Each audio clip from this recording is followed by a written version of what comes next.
आपको याद दिला रहा हूँ 25, 26, 27 अक्टूबर हमारा राष्ट्रवादियों का महाकुंभ, जिसमें हम हिंदू इकोसिस्टम का निर्माण करेंगे। उसके लिए हमारा जो क्राउड फंडिंग चल रहा है वो अत्यंत सफल है। आप लोगों की अनुकंपा से 63% उसमें अभी योगदान आ गया है।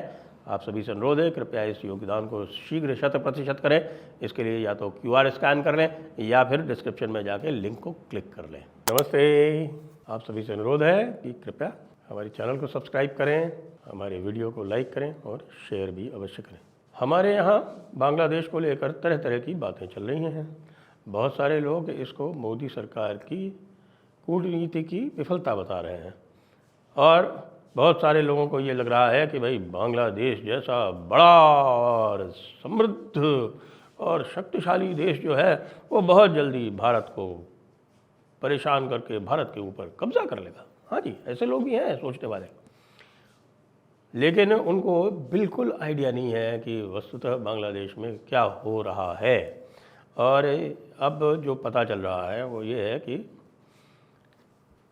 बांग्लादेश में ये कार्यक्रम 5 अगस्त को हुआ। 5 अगस्त के पहले जून से ही जो बांग्लादेश में जिन लोगों ने टेक्सटाइल के ऑर्डर्स दे रखे थे, आपको पता है कि गारमेंट के जो ऑर्डर्स थे बांग्लादेश के, उसमें से लगभग 80 से 90% भारत शिफ्ट हो चुके हैं।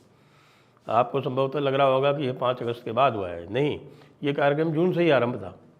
तो जब जून से ये कार्यक्रम आरंभ था तो निश्चित रूप से भारत सरकार को पता था और इसीलिए भारत सरकार ने, मुझे ये भी पता चला है कि भारत सरकार ने हसीना को ये भी अनौपचारिक रूप से ये सलाह दी थी कि भाई थोड़ा बहुत अकोमोडेशन कर लो। आपको पता है भारत में तो अकोमोडेशन की पुरानी आदत है। भारत का जो लोकतंत्र है वो इतना परिपक्व हो चुका है कि अकोमोडेशन लगातार करते हैं। आप देखें कि आज तक भारत ने कभी हेवी आर्टिलरी का या एयर पावर का उपयोग अपने लोकल इंसर्जेंट्स के विरुद्ध नहीं किया है। एक बार इंदिरा गांधी ने ज़रूर गलती कर दी थी मिज़ोरम में, लेकिन उसके बाद फिर इंदिरा गांधी ने भी उसको कभी नहीं दोहराया। और जो विशेषता है वो ये है कि भारत अपनी इंसर्जेंसीज़ की यहाँ कमी नहीं है। सबसे पुरानी इंसर्जेंसी जो है वो नागालैंड की है, उसके बाद Mizo insurgency, Manipur insurgency, Tripura insurgency, Kashmir insurgency और लेटेस्ट आपको पता है जो पंजाब में इंसर्जेंसी हुई थी।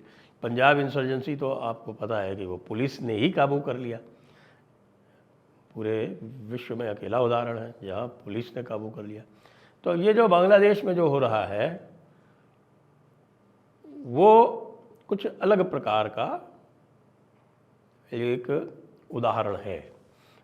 लेकिन चूँकि बांग्लादेश दूसरे देश में है, बांग्लादेश में एक बार हम इंटरवीन कर चुके हैं, तो ये जो भी बांग्लादेश में ये लोग कर रहे हैं वो फॉल आउट जो है वो बिल्कुल अलग तरीके से जा रहा है। भारत को पता था, भारत ने हसीना को बोला भी था, हसीना ने माना नहीं। हसीना मान लेती तो यही होता। आपको पता है जब मुजीबुर रहमान की हत्या हुई थी तो उस समय RN काओ जो रॉ के चीफ थे, उन्होंने मुजीबुर रहमान से 2 बार मिलकर कहा था कि ये लोग आपके हत्या की प्लानिंग कर रहे हैं। उन्होंने ध्यान नहीं दिया और उनको उसका फल भुगतना पड़ा। लेकिन ये जो हुआ बांग्लादेश में, हसीना को तो अवश्य भागना पड़ा, लेकिन 1 महीना अभी पूरा नहीं हुआ है। अभी 1 महीना पूरा होने में पूरा 1 हफ्ता बाकी है। लेकिन इस समय वहाँ पर 5 ग्रुप हो गए, 5 ग्रुप।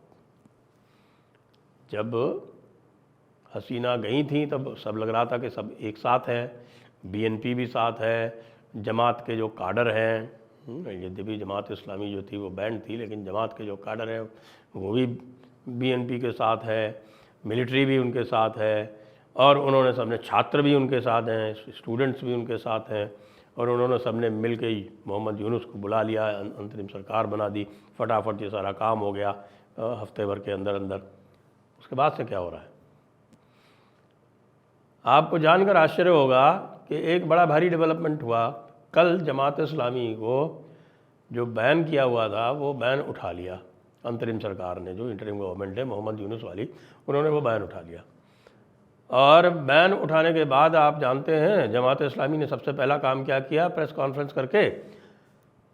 कॉन्फ्रेंस करके उन्होंने कहा कि हम भारत के साथ बंधुत्व और सहभागिता चाहते हैं। जी, मैं आपको साथ में फ़ोटो जो है ये देख लीजिए, ये उसी प्रेस कॉन्फ्रेंस का है। तो कह रहे हैं बंधुत्व और सहभागिता चाहते हैं भारत के साथ में। ऐसा क्यों हुआ? क्योंकि उसके पहले बीएनपी जो है वो ये कह रही थी कि भाई चुनाव तो हम लड़ेंगे, चुनाव तो लड़ना हम जानते हैं, जमात तो हमको बाहर से सपोर्ट करे, जमात को चुनाव लड़ना थोड़ी आता है। जमात कह रही है कि हमें अब भारत से बंधुत्व सहभागिता चाहिए। बीएनपी जो है वो पूरी तरह से ब्रांडेड है एंटी इंडिया। तो ये क्या हो रहा है? ये हो रहा है कि लोगों को धीरे धीरे पता चल रहा है उनकी औकात क्या है। दूसरी तरफ मोहम्मद यूनुस कह रहे हैं कि हम चुनाव कराएंगे ही नहीं अभी। तो उन्होंने तो सीआईए को ये कहा था कि हम 6 साल बाद चुनाव कराएंगे। अब सीआईए जो है उनको कितने दिनों तक सपोर्ट कर पाएगी उस 6 साल वाले एक्सपीडिशन में, पता नहीं। इकॉनमी बर्बाद हो चुकी है, इकॉनमी पूरी तरह से बर्बाद हो चुकी है। टेक्सटाइल जो उनका मेन स्टे था और जिससे सारा एक्सपोर्ट अर्निंग आता था वो भारत शिफ्ट हो चुका है। थोड़ा बहुत जो बचा है वो वियतनाम चला गया है। वो बंगाल में कुछ भी नहीं बचा है। बंगाल वैसे भी इस समय 3/4 पानी के नीचे है, सब कुछ वहाँ बंद है। बिजली जो है वहाँ अब भारत से जा नहीं रही है। पेट्रोलियम प्रोडक्ट खरीदने के लिए डॉलर नहीं है और भुखमरी की हालत बहुत जल्दी आने वाली है। हिंदुओं ने वहाँ पर एकत्रित होकर अपने साथ में एक बिल्कुल कंसोलिडेशन कर लिया है। तो हिंदुओं को अब मार पीट के लूट मार करना वो भी आसान नहीं रह गया है, क्योंकि भारत की ओर से प्रधानमंत्री ने कई बार कह दिया, अमेरिका से बातचीत में भी कह दिया, अब वहाँ हो नहीं रहा कुछ। फिर कुछ लोगों ने शुरू में तो परेश बरुआ टाइप के लोगों को भी बुला लिया था, इन सबको छोड़ा भी है, लेकिन अब ये आपस में झगड़ रहे हैं। और अवामी लीग के जो लोग छुप गए थे जाके, अब उन्हें यह एहसास हो रहा है, रियलाइजेशन हो रहा है कि भाई हम अभी ताकत में हैं। अवामी लीग का बहुत बड़ा कैडर है। तो वो अवामी लीग वाले भी जो हैं अब वो धीरे धीरे बाहर निकल के और इन लोगों का सामना कर रहे हैं। तो कितने ग्रुप हो गए? 4 ग्रुप तो इनके ही हो गए। अच्छा, बीच में स्टूडेंट्स भी हैं। आपको पता है कि स्टूडेंट्स का और अंतरिम सरकार का जो कन्फ्रंटेशन है वो पहले ही हो चुका है। तो अब ये स्थिति बन गई है कि भाई अब बांग्लादेश को तो बंटना ही बंटना है, कई हिस्सों में बंटना है। बांग्लादेश में ये लोग जो हैं जहाँ जहाँ प्रभावशाली हैं वहाँ वहाँ अपने अपने हिस्से कार्व आउट करेंगे और मिलिशियाज बनेंगे। वो मिलिशियाज अपने अलग अलग हिस्से करेंगे और इसमें भारत के लिए बड़ा अच्छा अवसर है।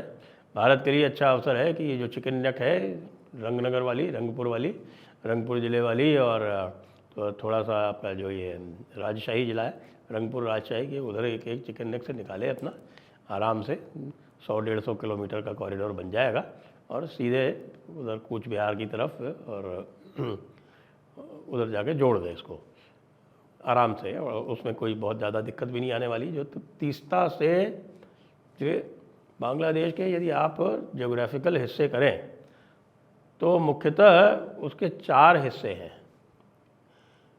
एक हिस्सा वो है जो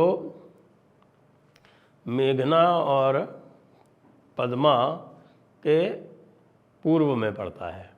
उसमें चटगांव भी शामिल है, कुमिल्ला भी शामिल है और आपके सिलहट इत्यादि भी शामिल है उसके अंदर।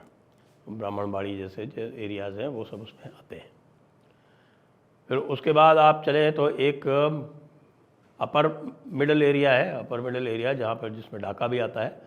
और ढाका में इसमें जो है ये दोनों, एक तरफ इसमें ईस्ट में मेघना है, वेस्ट में जमुना यानी ब्रह्मपुत्र है और नीचे पद्मा यानी गंगा है। ये आता है अपर मिडल एरिया। फिर एक आता है लोअर एरिया यानी कि साउथ ऑफ गंगा वाला जो है ये खुलना जसोर इत्यादि का जो एरिया है वो आता है। और चौथा एरिया जो है वो जमुना यानी कि ब्रह्मपुत्र को जमुना कहते हैं बांग्लादेश में। तो जमुना के पश्चिम का क्षेत्र और गंगा के ऊपर का क्षेत्र, जिसमें आपके राजशाही, रंगपुर ये क्षेत्र आते हैं। मिडिल वाले में मैमनसिंह और ढाका इत्यादि आते हैं। तो ये 4 क्षेत्र हैं। इसमें से जो अपर मिडिल वाला एरिया है और जो साउथ ईस्टर्न और नीचे वाला एरिया है, वो भारत बड़े आसानी से कभी भी कट ऑफ करके फेनी के पास एक तरफ और ऊपर इधर रंगपुर के क्षेत्र में जो भारत से मिलता जुलता क्षेत्र है, मालदा के थोड़ा सा ऊपर से कभी भी कट ऑफ कर सकता है। भारत के लिए कोई समस्या नहीं है। भारत के ट्रूप्स वहाँ पहले से हैं। बांग्लादेश को कुछ पता नहीं है, वो पाकिस्तान से एम्यूनिशन मंगा रहे हैं। पाकिस्तान से एम्यूनिशन मंगा के किस तरह का एम्यूनिशन वो यूज़ कर पाएंगे उसका भी कुछ पता नहीं है। उनकी तोपें वोपें जो हैं उनको कभी जंग खाई हुई हैं सारी की सारी। कुछ भी उनके पास ये स्थिति नहीं है कि वो भारत से प्रतिरोध करने की स्थिति में हो। और यह सबसे पहले जो अनुभव या जिसको कहें ये रियलाइजेशन जो है, ये सबसे पहले हुआ है जमात इस्लामी को। और जमात इस्लामी वो है जो जमात इस्लामी बांग्लादेश जो वहाँ शरीयत कानून भी लाना चाहती। अब शरीयत कानून तो वो क्या लाएंगे, अब वहाँ पे क्या आपके अंसारुल इस्लाम यानी कि जो आपके अलकायदा का जो एक आउटफिट है वो भी एक्टिव हो गया है, क्योंकि उसके आज बंदे को भी छोड़ दिया गया है। अब तरह तरह के टेररिस्ट आपस में लड़ेंगे जैसे पाकिस्तान में लड़ रहे हैं, वो स्थिति आने वाली है। लेकिन भारत के लिए एक अपॉर्चुनिटी है। ये जो पूरा का पूरा जो बांग्लादेश का बवाल हुआ है, ये भारत को एक अवसर के रूप में लेना चाहिए और इस अवसर को भुनाकर अपनी जो समस्याएं हैं, जो एक नॉर्थ ईस्ट से जो अपने को सी बोर्ड चाहिए वो, और ऊपर जो अपने को चिकन नेक वाली जो समस्या का सलूशन चाहिए, वो दोनों बिल्कुल पूरी तरह से कर लें और बांग्लादेश से हिंदुओं को इन दोनों क्षेत्रों में बसा दें। Problem solved for ever. जय हिंद, जय भारत, वंदे मातरम।